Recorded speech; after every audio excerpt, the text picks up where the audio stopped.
கீழடியில் அகழ்வாராய்ச்சி செய்த ஒரே இயக்கம் அனைத்து இந்திய அண்ணா திராவிட முன்னேற்றக் கழகம்.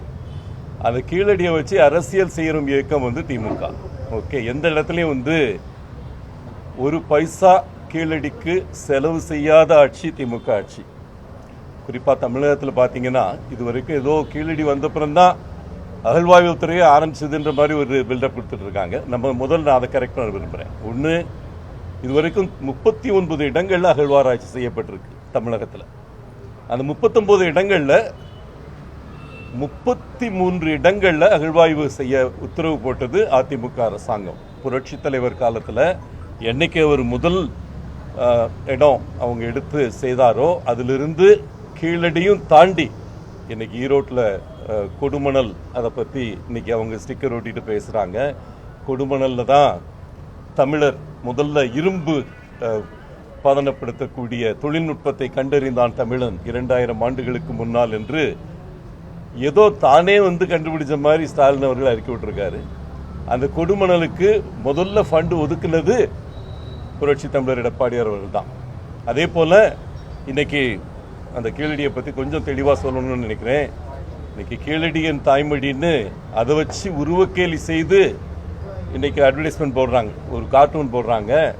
அந்த கீழடி என் தாய்மொழின்ற வார்த்தையை உருவாக்குனதே எடப்பாடியார் உத்தரவின் பேரில் நான் தான். அன்னைக்கு சிகாகோவில் உலகத்தமிழ் மாநாடு முதல் முறையாக அமெரிக்காவில் நடத்துறதுக்கு முழு உதவியாக இருந்தது அண்ணன் எடப்பாடியார் அவர்கள்.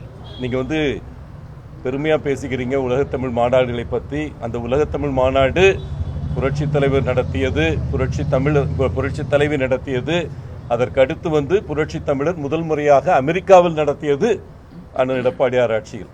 அன்னைக்கு சிகாகோ மாநகரத்தில் அன்னைக்கு ஃபெட்னா அமைப்புடன் சிகாகோ தமிழ்ச்சங்கத்துடன் சேர்ந்து அந்த முழு உலகத்தமிழ் மாநாட்டுக்கும் நிதி ரீதியாகவும் மற்ற எல்லா விதத்திலையும் உறுதுணையாக இருந்தது அண்ணன் எடப்பாடியாருடைய அரசாங்கம். அந்த சிகாகோ மாநகரத்தில் முதல் முறையாக கீழடியில் கிடைச்ச அரும்பொருட்களை எடுத்து அங்கே காட்சிப்படுத்தினோம். அந்த காட்சிக்கு பேர் தான், கண்காட்சிக்கு பேர் தான் கீழடி என் தாய்மொழி. அந்த கீழடி என் தாய்மொழி பேரை வச்சது நான் தான். அன்னைக்கு அண்ணன் எடப்பாடியாருடைய ஆணைப்படி. அதே போல பல இடங்களில் அகழ்வாய்வுகள், அழகன்குளத்திலிருந்து எங்கே பாண்டிய நாட்டின் மிக முக்கியமான துறைமுகமாக இருந்த அந்த இடத்துல அழகன் குளத்தில் 3 முறை அகழ்வாய்வு செய்தது புரட்சி தலைவியின் ஆட்சி, புரட்சி தமிழரின் ஆட்சி.